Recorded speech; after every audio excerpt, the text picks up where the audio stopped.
Good afternoon, friends. Stephen Ben-Nun with Israeli News Live, and what a looks like a Christmas tree here on the USGS map there.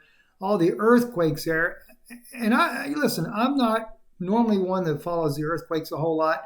I mean, I'll check it. I always check it out, just from time to time, just in case there's something major going on to kind of share with you guys. But when I clicked on it this evening, in fact, some of these have actually already fell off the map already. I've had it up here for about an hour now, but I was just blown away at the number of earthquakes on the Ring of Fire. I mean, all the way around, all the way around. If you start way down here, West Chile Rise there, 5.1. Let's move on up there into Argentina, 4.8. Going into Chile, a 4.0, and then into Peru here, we got a 4.6.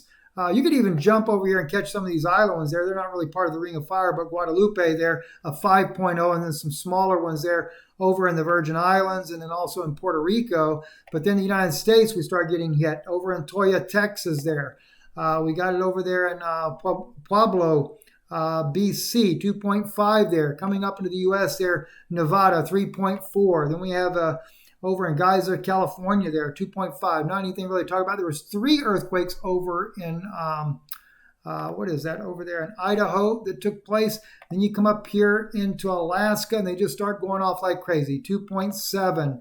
Now China, Alaska, a 3.3. And then a 2.6 over in Copper Landing. And then Glam Cooch, Alaska, 3.3. Dropping on down, start getting off into the Keys there. Chignik, Alaska, a 3.3. Then you end up with a 3.2 in Perryville, Alaska. Then a 4.1 in False Pass, Alaska. Coming way out onto the Keys here, Adak, Alaska, a 3.5. And then a 3.9 in Attu Station, Alaska. Then jumping over here to Russia, Milkovo, they had a 4.3 coming down into the Japanese or Kuril Islands. That's Russia, 4.9. Then Japan ends up getting hit with a 4.2.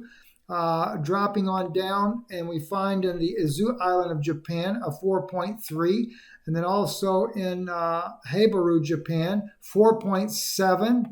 Then we get into Taiwan. They're having a 4.7. Coming on down the Ring of Fire here, and Papua New Guinea, 5.0. Finishing off there with Port Orai, Vanuatu. I don't know where that's at, but 5.2. Earthquake as well. What caused the Ring of Fire to light up like that? I have no idea. And maybe it's done something really crazy like this before. Like I said, I'm not really one that follows earthquakes a whole lot there, but it just really caught my eye. I wanted to share that with you guys. Thought you might be interested in that. And also, too, we just loaded a video, I think, over here. Yes, actually, was it loaded up here or not yet? Over on Israeli News, yeah.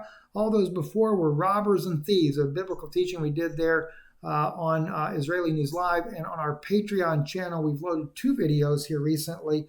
One talking about the issues that we may be facing here in October. Some things that will be happening around Puerto Rico, as well as China, and even maybe possibly the Arctic there. It's going to get a little bit of a bumpy ride. From some things that's been shared with me, some of the scientists that I know there. So I wanted to share that over on Patreon. And as well, I did a report on some very, very interesting report that the CIA has put out about evil entities and how fracking plays a part in that. So we loaded up 2 different videos over the last couple of days there you might want to check out. I'll put a link here in the description for you below. So I hope it's a blessing to you. Anyway, Stephen Ben-Nun with Israeli News Live. And God bless.